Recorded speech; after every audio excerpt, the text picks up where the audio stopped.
Hello, I'm Ryan from Reading with My Eyes. Welcome to my channel.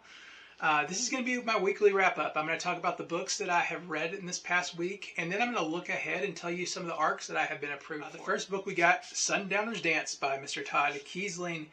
This is a cosmic horror that takes place in a retirement community. It is about an aging widower named Jerry who has just moved to this retirement community. He thinks it's a place to escape the memories of his wife, but it is a moon-worshipping cult.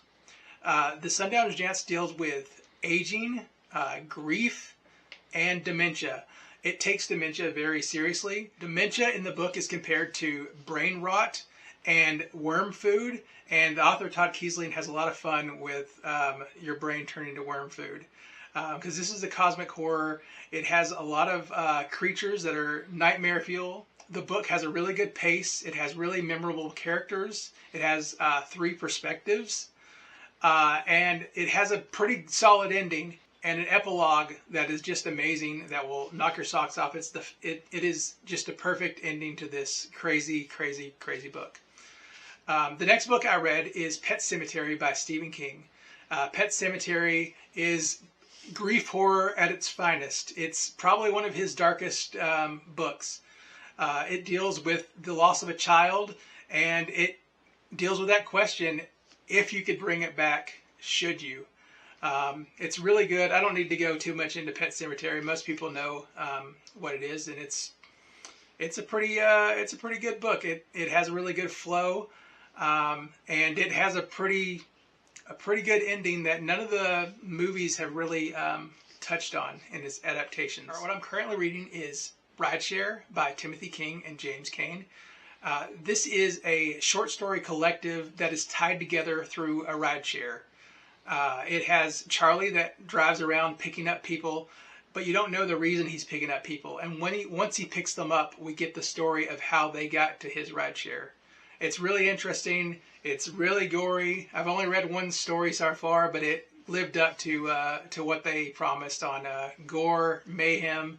The trigger warnings, they say, are all trigger warnings. They don't really have a list of trigger warnings. They said it would be too much, so they just said all trigger warnings. Now I'm going to do a look ahead of all of the arcs that I just got approved for. So the first arc that I got approved for is The Children by Melissa Alpert. That comes out on June 2nd.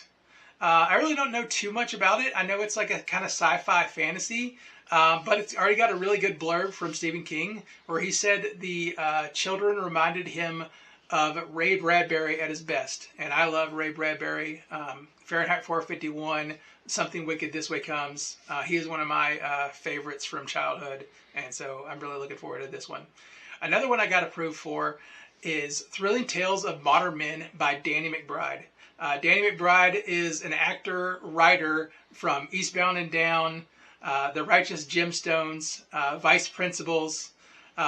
He has written a short story collection that I don't know too much about what is included, but I'm pretty sure it's going to be funny, and yeah, it's going to be funny. It's Danny McBride. Thrilling Tales of Modern Men by Danny McBride comes out on June 23rd.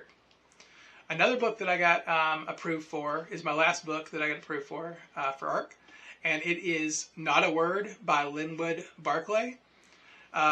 It comes out on August 25th. Linwood Barclay is an author that I have not read before.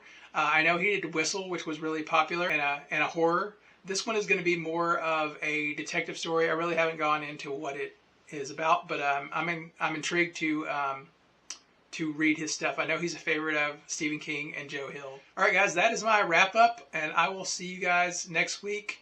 If you guys could please like, subscribe, comment, and what are you guys reading? Have you guys got any arcs? Do you know anything about these? Are you excited about any of these arcs? Thank you guys. I'm Ryan from Reading with My Eyes. Bye.